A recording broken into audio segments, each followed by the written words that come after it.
Абдыкерим Муратовдон Шиңгил аңгеме Шукшинге окшоо. Ал окуясы тез-тез алмашып турган, кызыктуу жазылган кара сөз түрүндөгү чыгармаларды окуганды жакшы көрөт эле. Өзү жазбайт, жазгандарга гана таң берип, ыраазы болуп башын чайкап калат. Бүгүн болсо тамдын башындагы үймөк чөптүн четин тешип, күн жака карап кактанып отурду да Шукшинди окуду. Күн олтуруп, айлана чилденин кечки суугунан муздай баштаганда ал тамдын башынан учуп кете тургансып шатынын эки баканасын бирден аттап шашып өтүштү да печканын күлүн чыгарып жаткан аялын шаштырды. Бол тез, балдардын ручкасын, дептерин бер. Эмне болуп кетти? Кудай жалгагыр, уулуңа кат жазасыңбы? Бол дегенде болбойсуңбу? Китеп жазам, карап тур. Жазуучунун аялы болосуң. Ал столго олтурду да жаза баштады. Өткөн жекшемби күнү биз автобуста элек.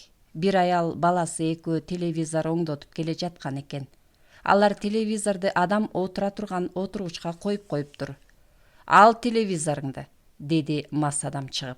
Албайм, деп урушту аял. Мен телевизорго 20 тыйын төлөп билет алганмын. Андай телевизор көргүң келсе, такси менен алып кет, деди мас адам. Сен өзүң такси менен кет, деди тигил аял. Менин таксиге берчү акчам жок, деди мас адам. Аңгеменин ары жагын улагысы келбей калды. Анткени мындан аркы сөздөрдү айтыш да, жазыш да кыйын. Анын баарын милицияларга күбө болгондо жазып бербедиби? Көпкө ойлонуп турбады да, барагын ары жылдырып экинчи аңгемесин баштады. Чоң эненин шаардагы баласы айылга келгенде, тоок соем деп жарымын сойгондон кийин качырып жибергени деген тема койду да жазууга киришти. Мен дубалдан карасам, энеси баласына айтып жатыптыр. Шаарда бир ичеги болуп кыйналыпсың. Ана бул тооктон бирди союп жеп кет.